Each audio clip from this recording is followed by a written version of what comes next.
Good evening, everybody. Welcome. And I want to welcome you to this parenting presentation. It's our last of our series of 3. And I'm Sister John Mary Sullivan. I'm an associate director with the Ministries and Outreach at the Archdiocese of Vancouver. And tonight we also have support behind the scenes, and that's being provided by Megan Rumer and Adelia Cordero. So thank you, Megan and Adelia, for providing that support.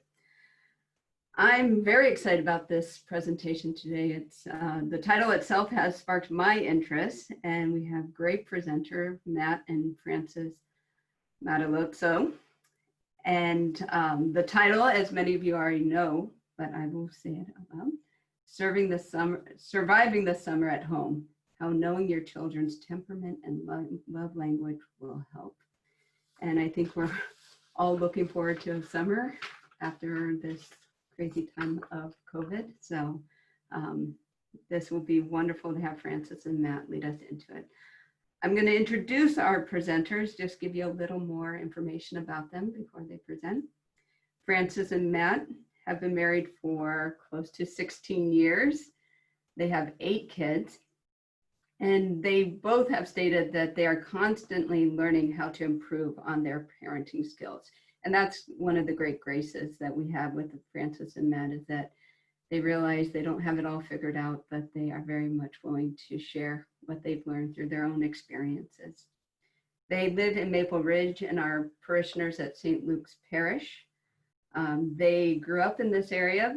Matt attended St. Thomas More and Frances St. Thomas Aquinas, and they met through Catholic Christian Outreach in 2000. They went to World Youth Day together in 2002 in Toronto. Frances has a BA and a BEd from UBC. Matt has a Diploma of Technology from BCIT with a specialization in marketing and management and entrepreneurship.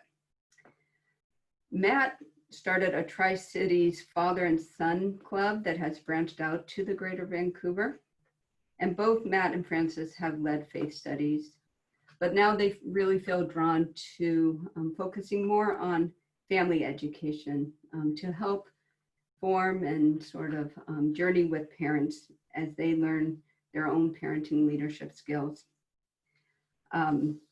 They have helped their own parish transition their Alpha program and courses that were held live before the COVID virus hit. And now they are doing all that online at Our Lady of Assumption Parish. This was in response to the Proclaim movement. So as you can see, they're very involved. They have great expertise, both in terms of their lived experience of raising 8 children, but also just online and as missionaries and servants for our church. So with that, I would like to invite them and let them lead us in prayer. Thank you, Sister, for giving this opportunity to speak as we've really grown a lot through this whole process of the pandemic. We've definitely struggled a lot lately, so we're going to share a lot about that. But we've been praying for all of you at this moment, and we ask now that you join us in prayer as Matt's going to lead us. But we've been praying that the Holy Spirit will just teach you all things and take whatever you want from this presentation. It's not perfect.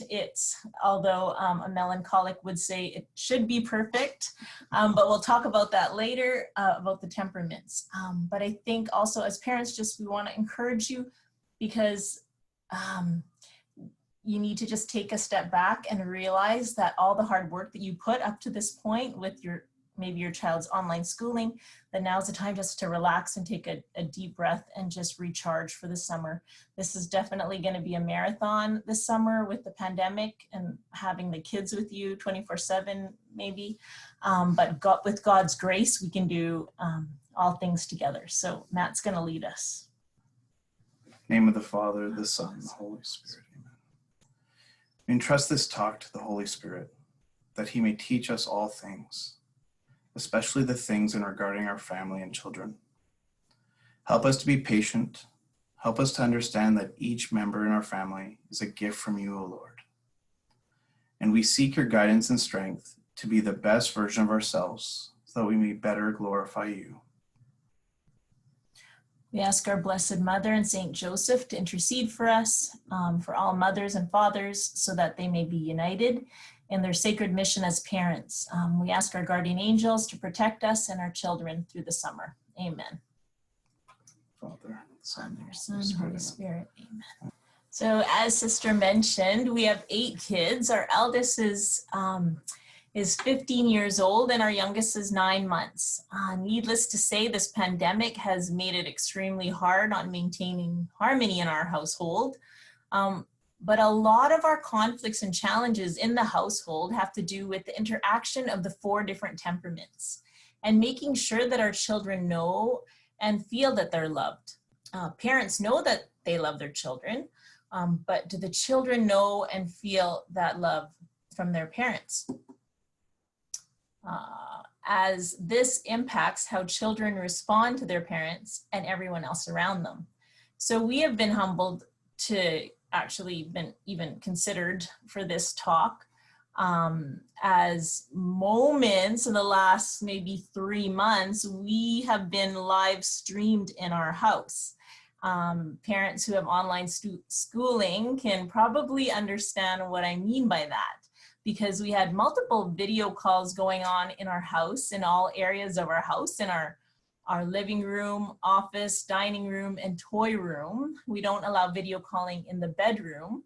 So we had to be really creative of where our kids were going to do online schooling since the school systems were shut down. But we didn't realize that some of those working spaces were also moving iPads during their online schooling that ended up like hidden cameras throughout our house. So it has been like we were being streamed live, like a live reality TV show, the Maddalozzo's Real Life Parenting unedited version. One morning I remember one of my sanguine sons. So sanguines like to, they're like the life of the party. So one of my sanguine sons, you can probably take a good look at the cheeky smile there of the guy with the striped shirt. He has a tendency to stay up later than everyone else and wake up later than everyone else. And so he strolls out of bed 1 hour behind everybody else when we were already having breakfast. And I, being a choleric mother, angrily asked him, "Did you even brush your teeth yet? I don't even think you even brushed your teeth at all this week. And did you clean your room? Because it's still a mess." And then it went silent in the room. And I thought, oh, good, I finally got his attention. Then I looked over to my youngest son, who had this cheeky smile on his face. And he pointed to the iPad and said, Mom, you're not muted. The whole class can hear you. Oh boy, all theory went out the door. And this is the mom giving the parenting talk. So tonight we'll share about our sacred mission as parents. Then we'll talk about the 4 temperaments and how important it is for us to not only understand our own temperament, but to help our children navigate through the challenges that their temperaments hold. The better they understand themselves, the more they will grow in character and virtue. We'll then discuss the 5 love languages and share how important it is to fill your child's love tank by expressing love in their love language. Then we'll wrap it all up with a list of tips to help create a more harmonious household. Frances, did you want to get started with sacred mission? Sure. So what is your sacred mission as parents? So vocation is different from mission. Vocation is a call to live, to think, to feel, and to act in a particular way. A mission is a call to do a certain thing. So we have a sacred mission, and our sacred mission is to love our children as they don't belong to us. They've been entrusted to us by God. So while on earth, our mission is to help mold them, but to love them and to help them to know and serve the Lord with all of their talents. A few years back, Some of you might know Father Peter from the Abbey, but a few years back, Matt and I went and we took the kids and to visit him. And he said something that I will always remember. And I hope he doesn't mind me sharing this, but he said, growing up in a big family is like a harp. And he said, each string on a harp is like a member in the family. And they all try to find their own sound in a large family. But then he goes on to say, that fine tuning is so important to establish harmony. I paraphrase that, so I hope I got his message across. But in family life, all strings when tuned can make beautiful chords, and all in harmony make beautiful music. So it was only years later did I realize that Father Peter's parable was about self-mastery and also about virtue. So self-mastery and helping a child grow in virtue to be aware of their temperaments, because some temperaments have obvious weaknesses. They're prone to certain things, and we're going to talk about that later. But to fine-tune their temperament so that their character evolves. So each child has a different temperament, so we must identify it and then assist them individually. Identifying your child's temperament will give you more knowledge as a parent to form a game plan for successfully contriving a plan to approach each child and to help them grow in virtue. So what is temperament? So temperament, it is the way we tend to react, not the way we tend to react, not overreact or tend not to react. It's the way we are hardwired, so to speak, from the moment we were born. It isn't the whole of our personality. So other factors come into play, for instance, birth order, ethnic origin, culture, education, personal choices. These are all other factors. So it's important to understand that we're not determined by our temperament. We are free to make choices, as we all have free will, as well as, and we can change certain things about our about our character. So, and we have to practice a lot of virtue to practice self-mastery. Some of you might have attended the Virtuous Leader event when Alexander Havard, the author of this book, From Temperament to Character, came to speak to Catholic business leaders. Matt got to attend and he got really inspired. He came home and he's like, okay, what's our mission? We need a mission statement as a family. And Havard really focuses, this is one of the best books we've read on temperament. We've read several, but this one, it really encourages parents and leaders alike to really strive for the higher goals. So we like Havard's diagram because it shows a primary and dominant temperament and a secondary temperament. So let's look at the top left. The top left is cholerics. So I am a choleric. Cholerics are action-oriented, enthusiastic, energetic, self-confident, aware of their talents, natural managers, competitive, and get things done fast. They're task-oriented and take on leadership roles. But cholerics' temperament, on the other hand, they don't have a problem with making decisions because they'll make one, but they have a problem with making the right decision because they don't take time to think things through. So Matt's laughing because Matt is a melancholic, so he's idea oriented. So when Sister asked us, oh, do you want to give a talk on parenting? And I said, yes, we'll do it. And Matt said, no, we're not going to do it. And who's been working on the talk more between the two of us? Melancholics, because melancholics are idea-oriented, as well as they're a perfectionist by nature. They like the details. They like the details, and cholerics just want to get the job done. So yes, this whole slideshow presentation has let us learn more about each other's temperaments and the way we do things. So a downfall in the cholerics' natural tendency is to think of projects over people. They have a get it done attitude, confident, and I'm sure we've all met people like this where, you know, all they can think about is that project that they need to finish, and they don't care whose feelings they hurt or who they boss around or who they tell off, because they just want to get the job done. Confident even if they have no formal skill whatsoever. Did I mention I'm choleric, hence why we're giving this talk? I forgot to take into consideration a few factors that impacted my meticulous, melancholic husband and the family household. So Matt's going to share his temperament. So yeah, we have a lot of similarities, the two of us, but we definitely do things very differently. Melancholics are deep, reflective, and contemplative. We are idea-oriented. We like to think things through until we have solved all the necessary obstacles. We are idealistic and long for perfection. We're faithful, orderly, and diligent. We're self-motivated, but not responsive to reward or punishment. Melancholics are also very romantic.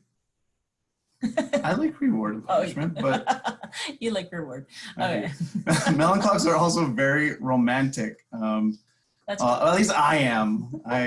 I'm told I have a very good proposal story, but that's another story altogether. Another chapter. Yeah. Melancholics' initial reaction is pessimism. That is absolutely the truth for me. When it comes to taking risks, because we need to know we will succeed before we even start. As a melancholic in sales, I'm in sales, one of the best things I was told by a manager was don't sweat the small stuff, because that's all I was doing. I was sweating the small stuff. Melancholics focus on the detail. That is why they often make excellent musicians, like our son. Like her son. Yeah. Our melancholic son, that son, didn't like the fact that at the beginning of this pandemic, his choleric mother started 3 new gardens, because that meant more work for him. It was either he helped dig and till that land and help seed, or babysit his sister while ambitious choleric Frances took care of the 3 gardens. And anyone who knows Frances, I'm not a gardener. I love you, honey, but she's never been a gardener. We bought our house because there was no garden. Our last house was full of dandelions. I think that might have been why we moved, right? Yeah, weeds. But being a courageous, confident, and commanding choleric, she was up for the challenge, but that still wasn't enough. She came back from the nursery the next week with 2 more blueberry bushes, 1 more rhubarb plant, a tomato plant, and then commanded for help. My melancholic son said with a look of annoyance, "Mom, aren't you getting a bit carried away with all this gardening stuff?" And then I looked over and I said, you know, we have 8 kids, right? Go big or go home is our MO. So now let's cover sanguine temperaments. They're friendly, outgoing, communicative, generous, warm-hearted, attuned to their 5 senses, but their weaknesses are that they're prone to fickleness and superficiality, easily distracted by something new, eager to please and to receive praise. So sanguines are spontaneous and adventurous. They are the life of the party and they thrive in social settings. As parents, we need to help them with order and structure as they aren't too keen on the smaller details. So we have another son that made it very clear that he was a sanguine in the last 4 months. He would spontaneously decide, okay, remind you, this is a school day. Let's just, during the week, he would wake up later than everybody else and then spontaneously decide to make lemonade for everybody. And then he would charge each sibling $1 because he wanted to use that $1 so that he could go buy something new in the dollar store. So sanguines just want to have fun. But they can be also, they're also very, very generous people. You didn't tell them though. But they're poor with money. He tried to charge them $1 per cup. No one bought. No one bought it. So it's very short-sighted. But he also managed to pay his brothers to do his dishes on his dish day. When we found that out, he decided to use a bartering system instead for his baking service, because he likes to have fun, he likes to bake, he likes to try new things, he's adventurous.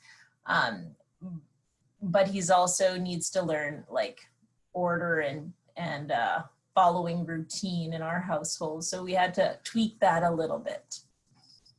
So I was going to talk about phlegmatics. We have one of those too. So phlegmatics are peace-oriented. They are dependable, polite, loyal, and calm. They hate conflict. They are the opposite of how a choleric would approach things. They would rather maintain peace than fight. However, phlegmatics see tasks as being too big and insurmountable. Phlegmatics are scientific in approach to reality, excellent listeners. They show great empathy. They are very compassionate to others' emotions. Their weaknesses are that they are content with the status quo, security, and routine. They have a tendency to procrastinate and don't like conflict.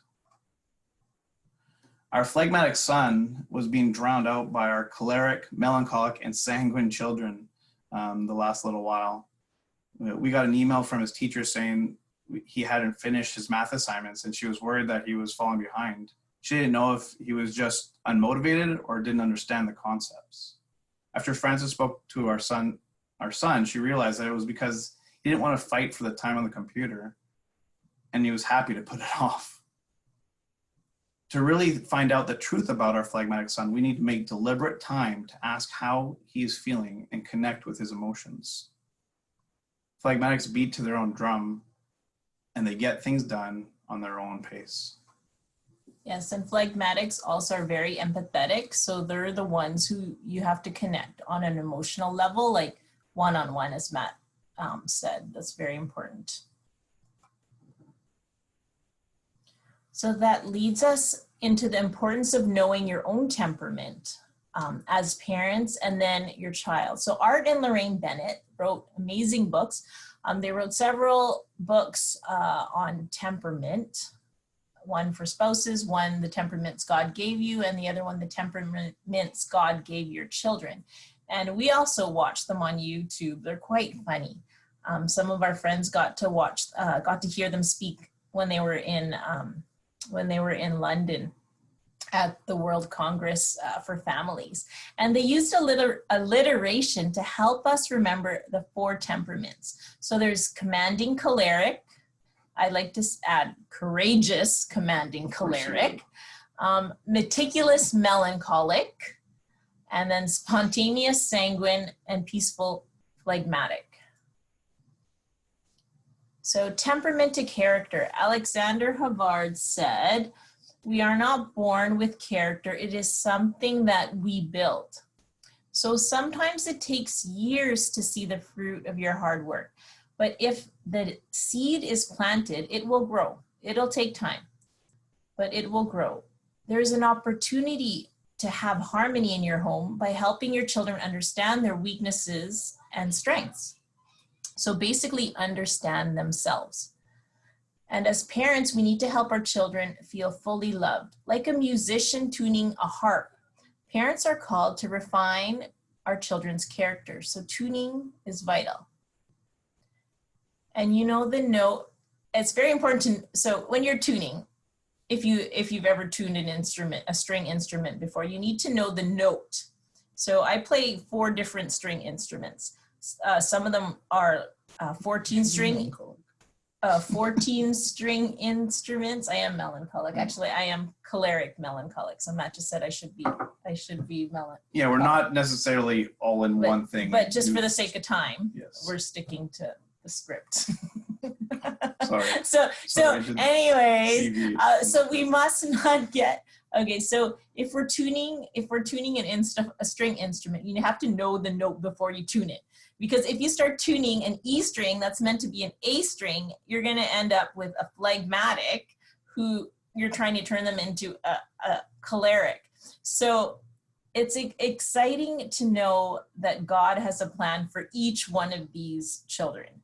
The same thing with the strings. You need to know like what their temperament is. The primary reason why you need to know the temperament is because you don't want to take something away from them that was never meant to be taken away. That was God's plan for them. So each child is a gift, like the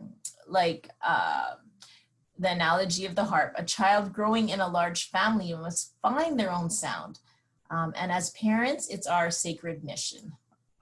Before Frances gets into this next section here, I've seen Frances try to tune the strings to the wrong one, and that looks like the most frustrating activity when you think it's one of the other ones. You try to tune it to that one, like yeah, that's true. It is. You try to tune it, and you're just gonna fail. You'll get miserably. a ukulele that sounds like it got run over by a truck. Okay, so how can we help them grow? As parents, we must foster humility in a choleric. So, okay, if we look at the chart here, there's choleric, there's self-confident, which we mentioned. But if we look on the far right, it says prone to pride, anger, and need humility. So we can help our children who are choleric to help them with humility. And these virtues will counter their defects, their weaknesses, and build virtue. So building virtues are necessary to create a harmonious summer. A harmonious summer. So cholerics need to work on humility. Melancholics, they need to work on maybe being a bit more courageous.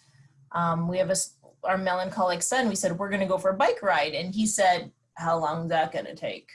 And then we said, "Well, I don't know." And then I said, "Well, after we'll go for ice cream." And he goes, what ice cream place are we going to go to? So with the melancholic, you have to make sure that you ask a question, but then you say, okay, wait, hold on. Think about it before you answer. And then maybe a day later, like ask them in advance, and then later they'll probably come to the realization that, okay, and you have to weigh things out for them. Sanguines, you can help them with order. Phlegmatics, you could help them with more confidence. So going back to cholerics, teaching them people before projects. And if you're married to a choleric spouse, for me, I'm gonna take a promise. I promised Matt. I promised this summer to consult my better half before taking on projects this summer.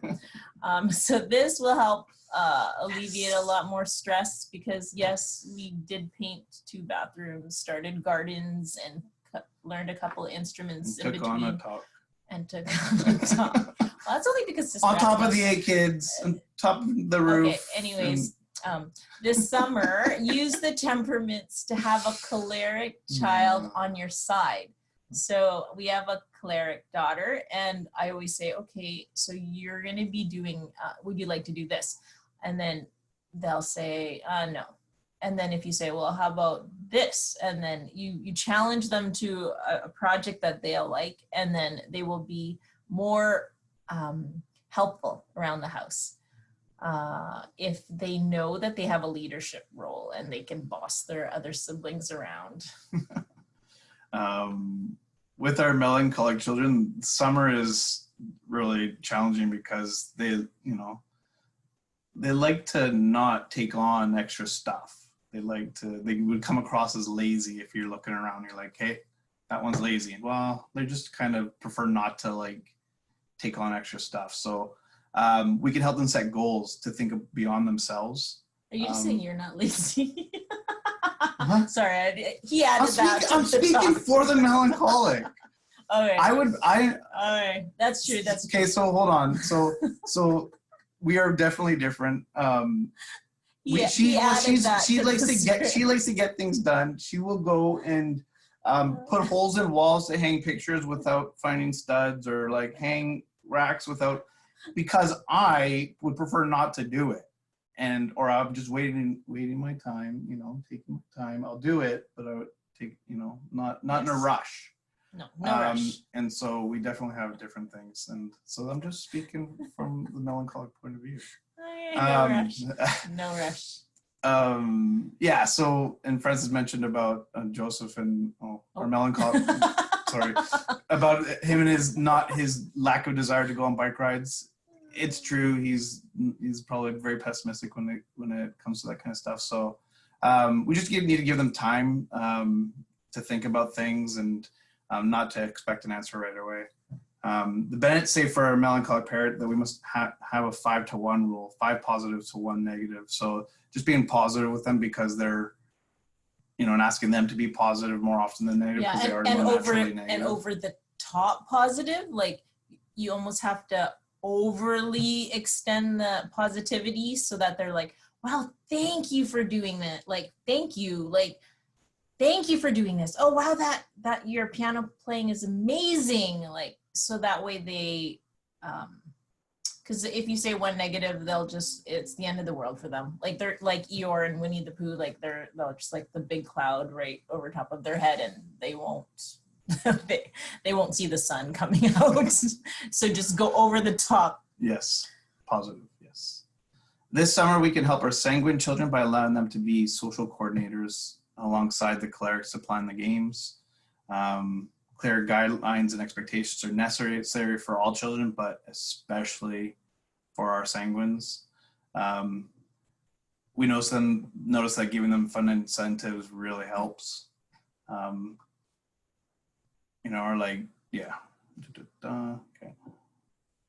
Okay, so for our peaceful phlegmatic children, they can get lost in the shuffle. So as I mentioned earlier, they're very empathetic. So ask them constantly, how are you feeling? And then give them an opportunity to shine and say, would you like to choose the board game? Would you like to be the first to do this?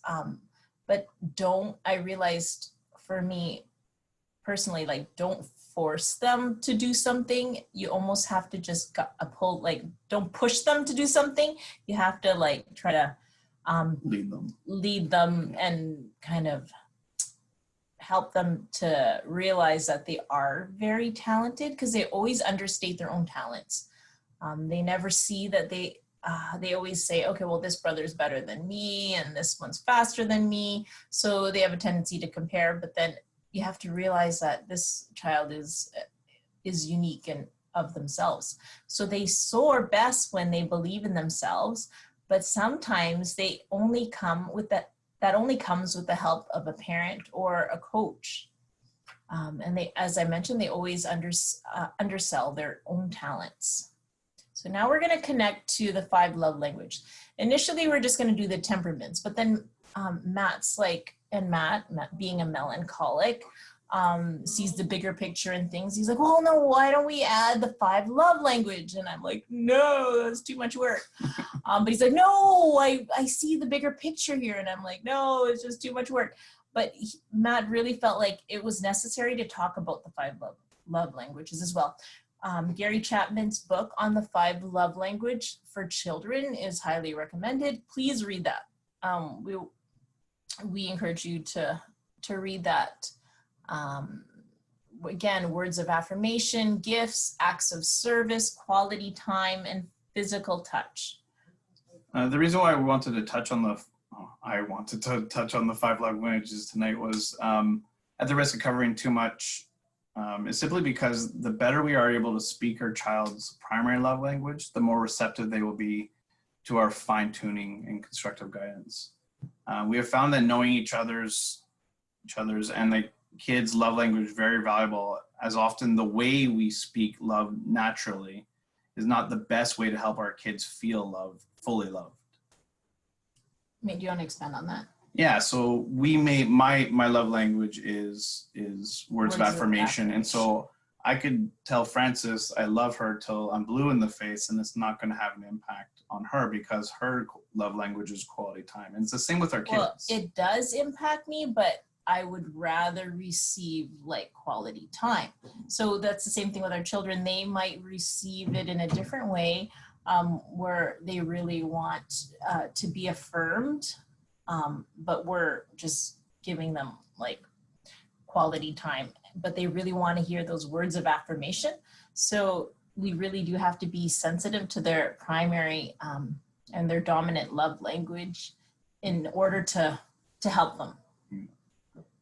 So we're not going to go through each of the love languages here, but just wanted to point out a few things. So first, the term love language means how one receives and expresses love most efficiently. Second, imagine your child has a tank, and whenever we show them love, we pour love into the tank. Their tank gets filled more when we express love through their primary love language. So it's not like we're not filling it when we're showing them different types of love, but it's definitely most effective when we speak their love language, the way that they receive love the best. Right. But at the same time, we have to speak all of these love languages to them so that they're aware of, that they know how to receive all of these forms of love. So just because, you know, my primary love language is quality time doesn't mean I don't want to hear, you know, words of affirmation. That's inaccurate. But to fully fill my emotional tank and the children's tank, you have to, again, determine what their primary love language is. So when our children feel loved and their emotional tanks are full, they're much easier to discipline and train than when it is running low on love. So it's important that we speak all these 5 love languages so that their ability to speak their primary love language has an incredible impact on how they receive what we just said. So I remember when I was teaching, I remember on a bulletin board, it says, a child doesn't care how much you know until they know how much you care. And ultimately that, I think our children, if they don't care, if they think that we don't really genuinely care about them, then they'll just ignore all of the things that we try to teach them. So if they really know that, okay, yeah, mom and dad, they're angry right now at me, but they really care about me. So they're trying to navigate me through my teenage years. And so also, like, we're going to be emulating the Father's love. So how we as parents show mercy on our children when they've faulted or that they've lied or whatever they have done, we are a reflection of the Father's love. With that. So if we want our children to respond positively to our guidance and instruction, it's vital that they feel loved and that their love tank is full. When Frances and I first got married, we didn't like to use the word feel and love in the same sentence, as love is a choice. But we have since learned that feelings are real. They can't be changed, and we shouldn't disregard each other's feelings.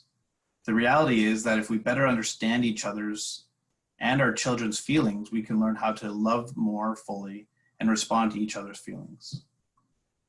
Quicker than we can fill our children's love tank by speaking their love language, we can deplete it by using their love language in a negative perspective.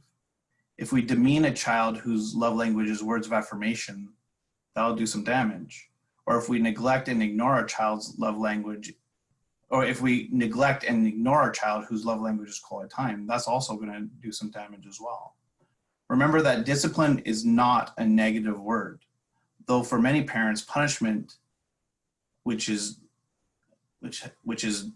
inferred to discipline, is the go-to option for disciplining. Both Havard and Chapman explain that discipline actually means to train, and its root word is disciple. Do you like the key on the bottom right now? I wanted a visual on this. There's too many words on it. Being a visual learner, I wanted a picture. I'm like, can you put a key? And the reason why the key is because if we can unlock our children's for them to become the best version of themselves. If we can unlock that, we have to know their temperament, and then we have to know their love language. And if we know their love language and how they best receive love, they'll be full tank the whole summer. They'll feel loved, they'll know. And then we can unlock like their temperament. there's going to be prone dispositions there, whatever their temperament may be. I'm thinking of my sanguine son. We can better correct him. We could better correct what he's, the negative weaknesses that he is prone to. We can correct them. So that key, if we can make sure they're on full tank, know that they're loved, feel that they're loved, then we can better assist them as parents. Because if they don't feel that they're loved and they don't know that they're loved, then if you keep trying to correct them, they're either going to be stubborn, they're going to fight you, they're going to make it very hard for you because they're seeking attention. They're really striving for me time. If for instance, their love language is quality time, they're just like, mom, I really need your attention right now. And you'll see it, you'll notice it, you'll see these things. So I guess as parents, put on these like supernatural outlook on things.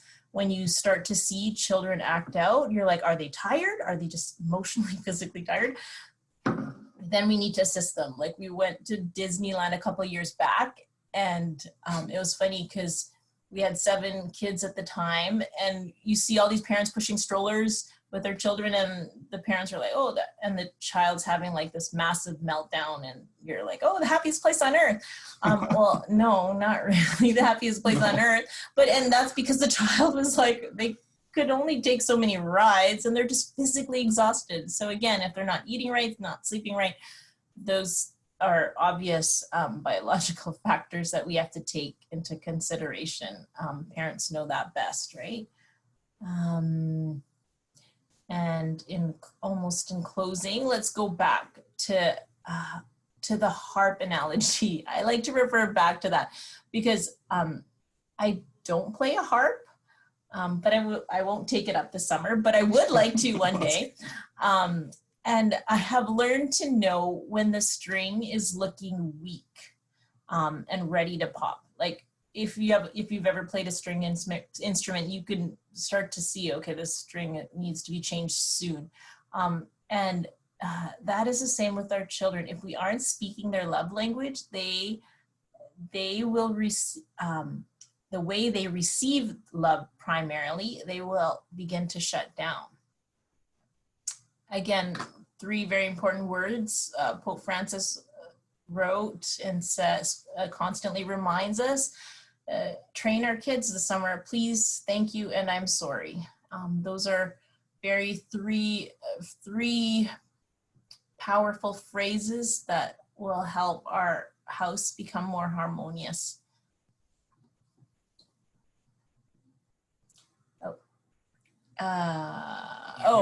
Yes. So sorry.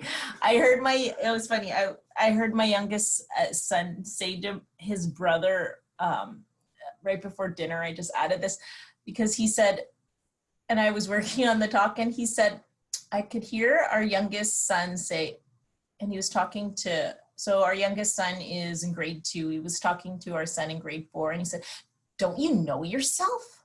He goes, if you want to be a chef, you better learn how to work hard. And I thought, wow, our kids have been hearing a lot about temperament these days, and they're really understanding like what we're saying. So sometimes, and that gave me like a smile, because then I realized, man, they're actually listening to what we're saying. Like sometimes we feel like we're just a gong in the house and no one's listening to us, but that just affirmed that they do hear what we say. Even if we don't see the immediate fruits. So you can go. Oops, sorry. Oh dear. And there's our screen. Oh, no. Uh-oh. Okay. Uh-oh. Oh dear. What'd you do? Oh, sorry about that. All right, we're back to the harp. All right. So there's been a lot packed into the last 40 minutes, and it was definitely wasn't all wasn't all encompassing, but trying to tackle everything we discussed all at once might seem daunting. So this summer, remember. Are they still there? Yes. Okay. We didn't turn them off. Okay. Our sacred mission as parents is to love our kids unconditionally. We're raising adults, so take the mistakes your children make now as learning opportunities to help them grow. The better your child knows him or herself, the easier it will be for them to find their tune or note. Your children likely know that they are loved. It is important that we help them feel loved. Express love as often as you can, but keep in mind your child's love language to keep that tank full. Your child will respond best to you when their tank is full, but be careful not to deplete their love tank reservoir by using their love language in a negative way. Don't be afraid to have a good laugh and to listen to lighten otherwise frustrated moments. So you will be in our prayers as we end this talk, but also throughout the summer, apply what you've learned. And again, we'd like to leave you with a Bible verse, Ephesians chapter 4, verse 15. Living the truth in love. We should grow in every way into him who is the head, Christ. So whatever you start, wherever you are, start from there. Take things baby steps and go from there, and never get discouraged, as the Holy Spirit will teach us all things. Thank you. Thank you. And thank you both. It was a blessing, a lot of information to take in and wonderful information. And I was thinking, as you said, your children are getting to know themselves. And I think the great gift is when they're known by another, they can come to know themselves. And it's obvious that you've taken your time to really get to know each and every one of those strings on your harp and Working read on them two when more. they're getting weak. But it's a great image to use that harp, just that awareness of how to play them so that it all comes together in beautiful harmony. So we do have a bit of time for questions. So all those who have joined us throughout the presentation, Matt and Frances are willing to field a few questions, and you can put it right in the Q&A little icon below. You'll see the Q&A and you can put your questions in. I will be receiving them and actually asking them verbally so that everyone can hear. And so please send your questions our way, and I will ask you these. All right, Frances, Matt, we have one to start us off. And a question of how can love language be used negatively? Would that be using their love language as punishment? Can you just speak more into, you touched on that reality, but can you speak into that a little more? Sure, I can. No, I don't know if it's funny, but before I read the book on the 5 love languages, Frances was telling me about them, and it was one of my first inclinations was like, oh wow, like okay, so then there's a almost like an alternate opposite, like, you know, like if your love language is quality time, maybe sending them to their room or timeout is the way to go. And you know, like, you know, if it's physical touch, maybe then it's you know, like a spank, or, you know, and so you look at the kind of how they go. And this was before reading the book, so I went in to read the book and was kind of floored that was absolutely not the right way to respond, though they probably would have, you know, like a more impactful punishment. But it was really clear that we need to identify what our children are needing, and to look at like just how to love them more, because a lot of times it's just their lack of love that's happening there. And so like I said, we said, like, discipline is not a negative term, right? And we need to look at different ways to discipline.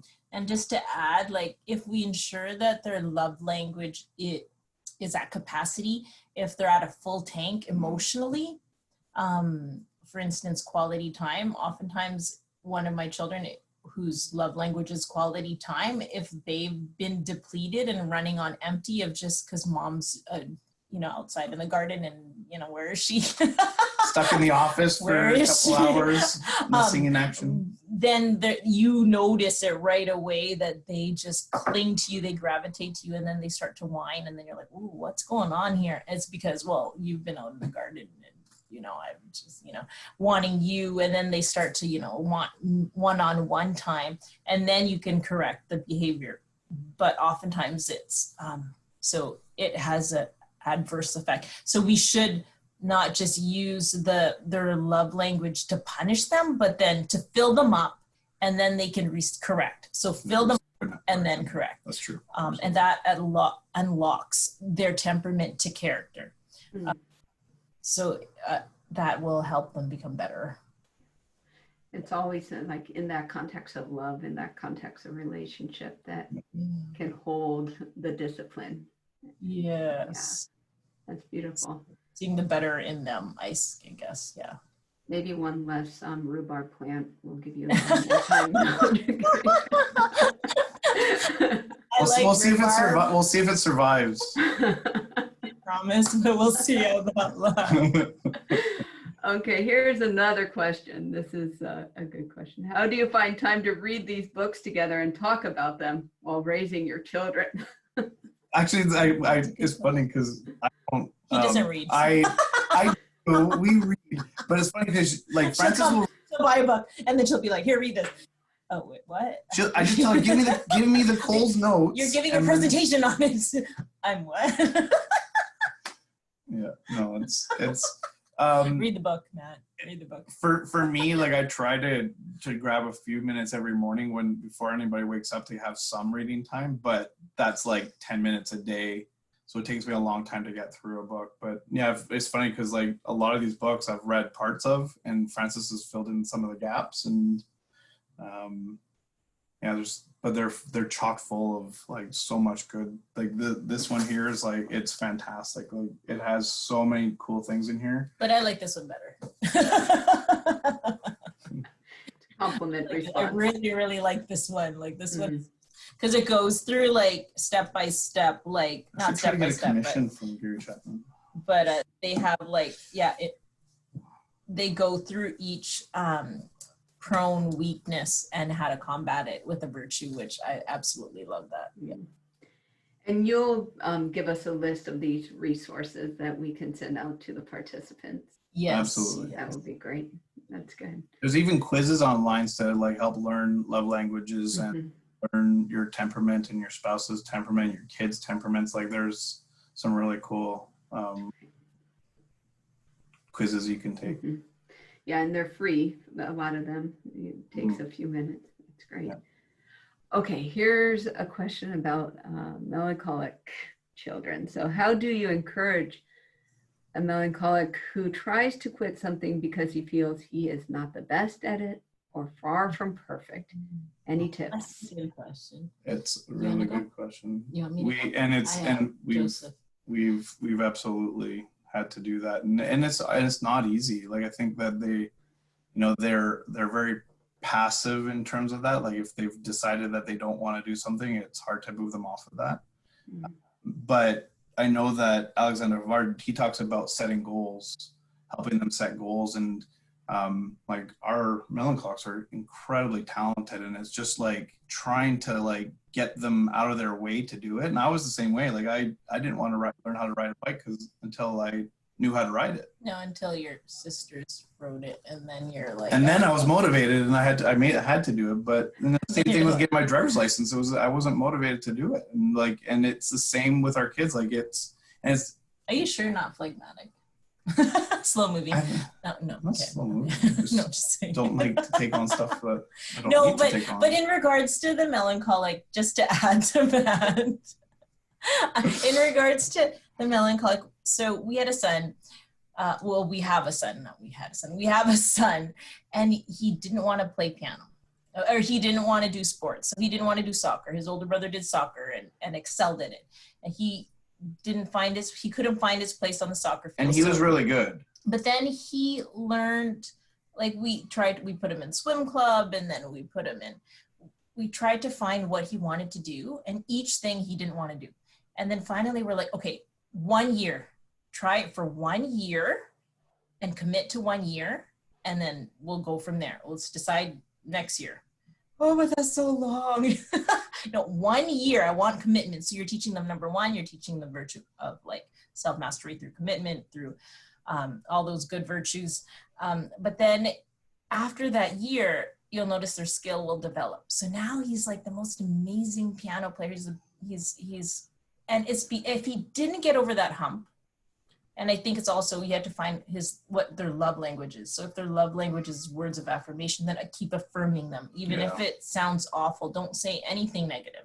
Because that'll just like, that 5 to 1 rule, that'll just like, they'll go into, That's deep, a good, deep really depression. good point. Really encourage, Yeah.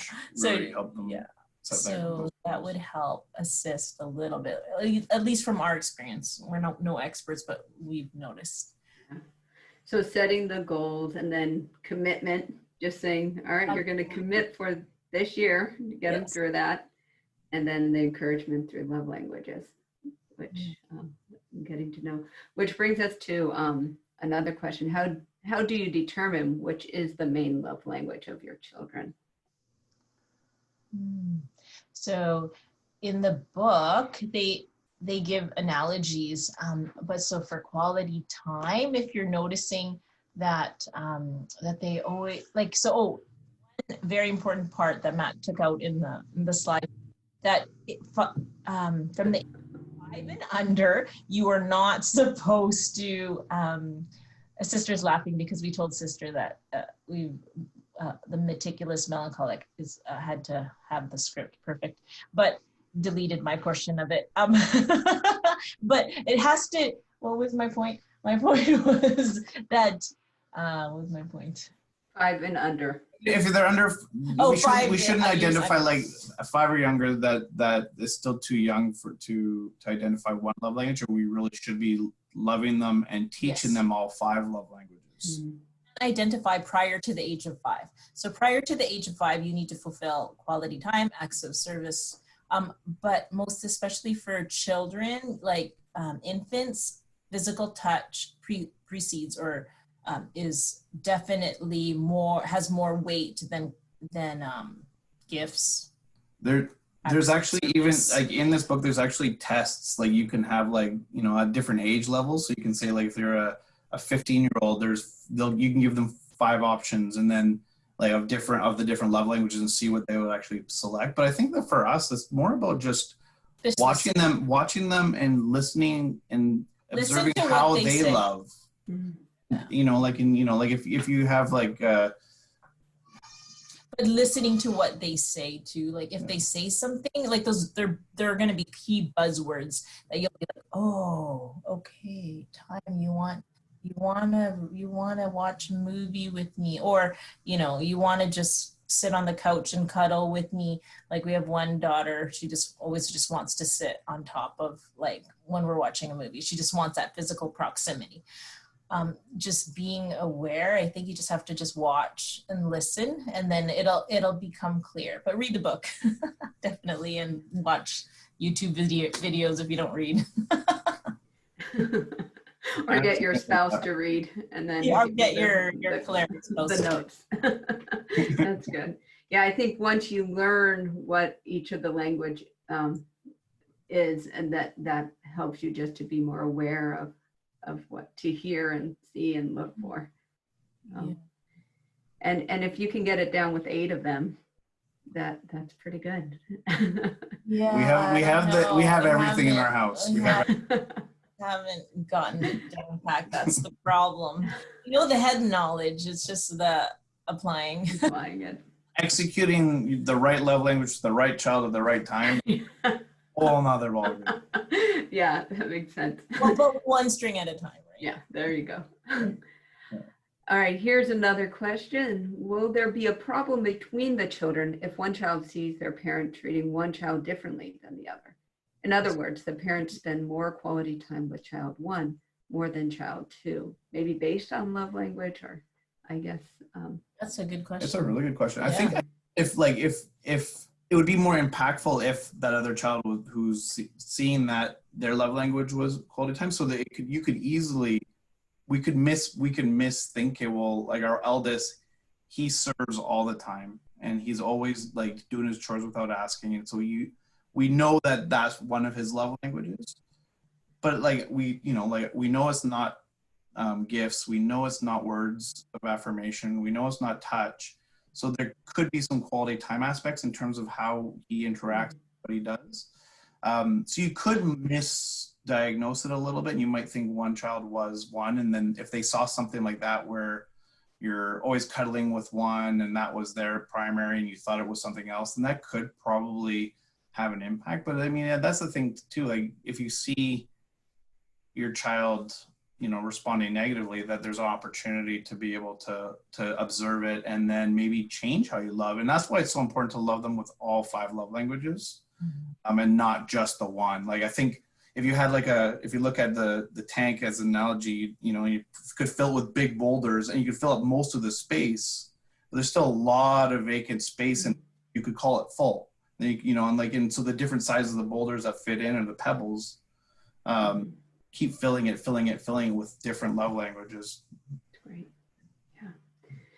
Yeah, and you make that, and that's a really good point, that if they are responding sort of strongly at quality time or touch or affirmation, then it would be your indication that maybe this is theirs too.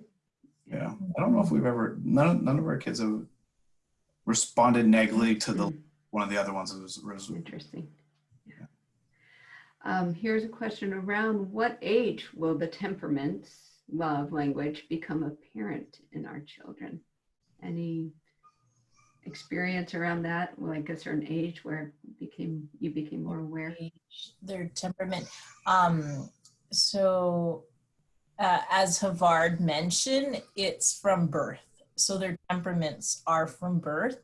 Their character, however, that's what we're striving for.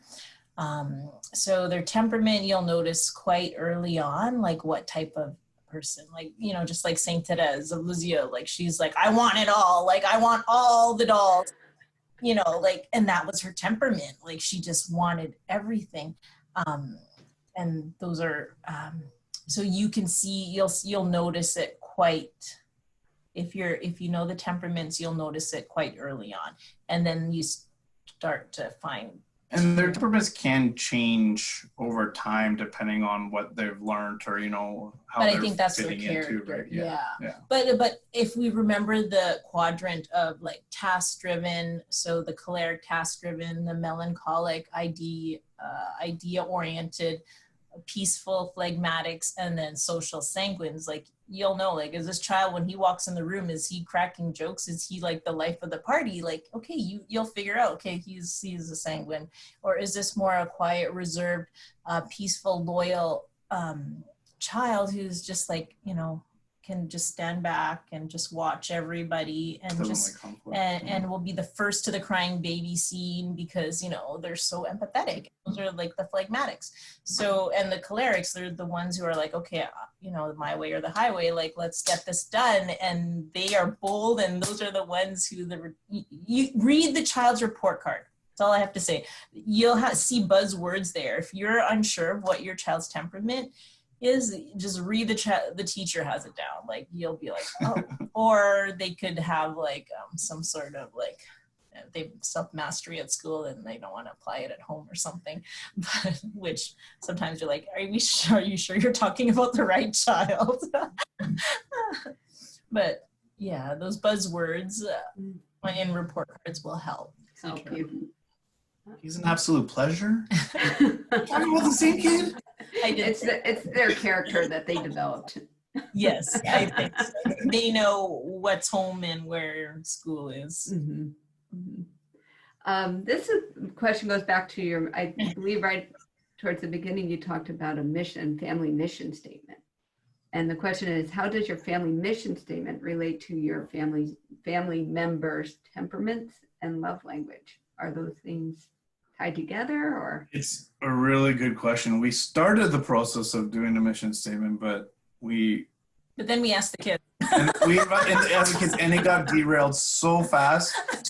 So because like I was like really like set on doing it, and I got so frustrated because we involved them. Because he's, you know, idea oriented, and So I was trying to get brainstorming, and the stuff that came out, I'm like, I don't know how I'm gonna work that in.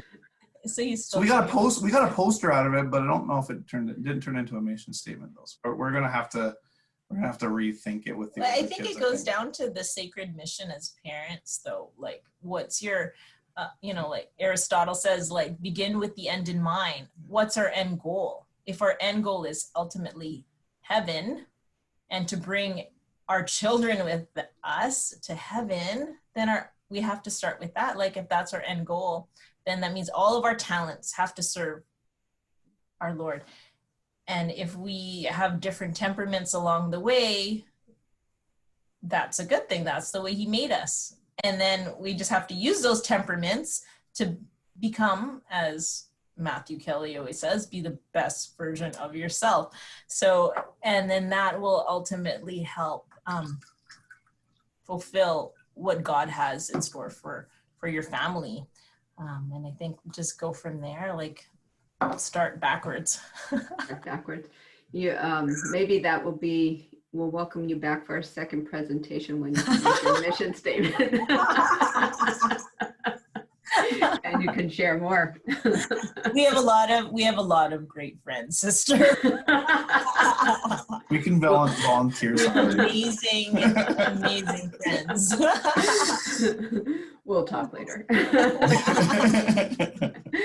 All right, another question here. If gifts is the child's love language, all right, so receiving gifts, how do you stop so it's not bordering on spoiling? So, that's a good question. yeah. Well, okay, so I know that, I can't remember which book it was, but it says, don't ever do something for a child that they can do for themselves. So our 15-year-old, I'm not going to do something for him that I would do for, you know, our 9-month-old. So age appropriate. What's the age appropriate? Where should they be? You always hear of stories of parents overly like going over the top. And this was one thing I also mentioned for gifts, was that if their love language is gifts, it always has to be supplemented with another love language. It can't just be, okay, I'm going to buy you a video game and leave it at that. I'm going to buy you a video game and I'm going to spend time with you. I'm going to buy you a video game and we're going to, I don't know, we're going to, you know, play this together or whatever, challenge each other together, or so that it's not just the gift, it's the gift and the sentiment and experience behind it too. Because if you just, if it's just the gift in of itself, then you could also foster consumerism, materialism, and we don't want them to just be focused on the gift. You want the sentiment of knowing that they're loved, right? And I think that the gift doesn't have to be a huge volume. It just needs to be like, you know, like thoughtful. It has to be something meaningful so that they can take. I mean, our 3-year-old, probably not the best example, but she has this teddy that she got as a gift that she like, it's with her all the time. And it just means a lot to her. And because it was given by her godparents who like put that extra thought in her first stuff ever. Not that given to her, only to her, not like a hand-me-down stuff either. You know, we have tons of stuffies. Don't get me wrong, please. Don't get me wrong, we don't need stuffies.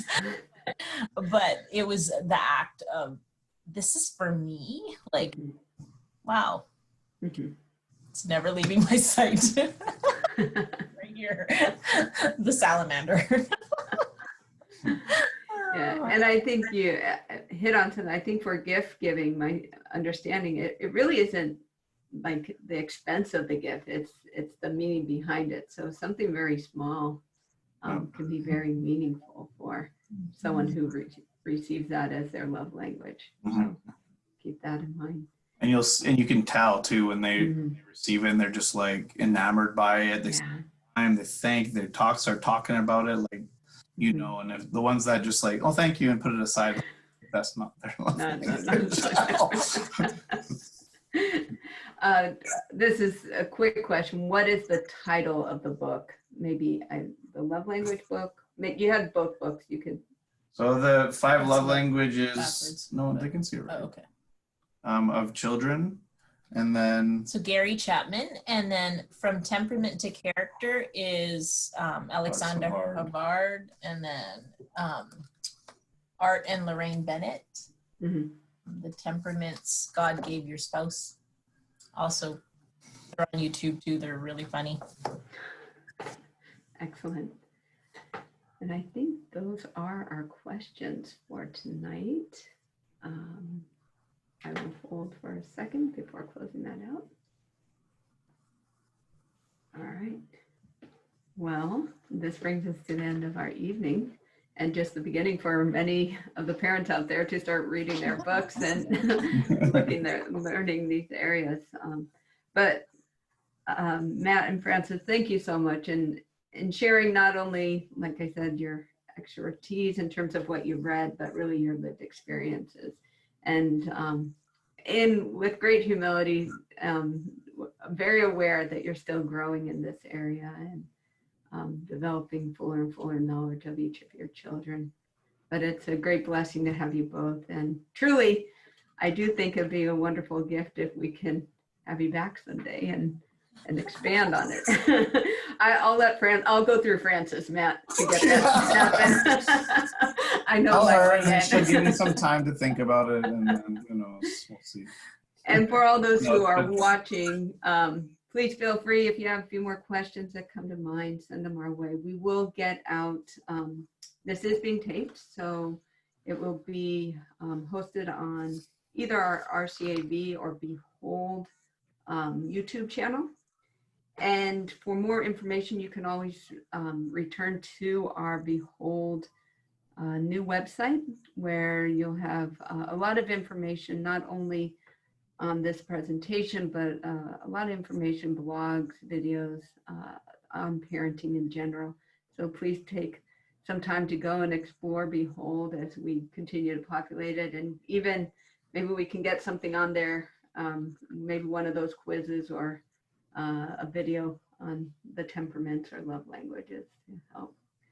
And so we'll close the evening just in great gratitude for Frances and Matt and their willingness to give of their time and energy and thought and even deprive their children of a little time with their parents. So we thank their children as well. And I thank all of you for coming and also setting some time apart to grow in your own ability to use these tools to help you parent, help you to get to know your children and to love them more fully and really be a witness of God's love to them as we help each other and support each other in this ultimate mission of leading them to heaven and in relationship with our Lord. So thank you. Thank you, Frances and Matt. Thank you, Megan and Adelia, for Thank you, your support. sister. Thank you, everybody. And thank you all. Now this concludes our parenting series for June, and we'll take a little break from our series through the summer,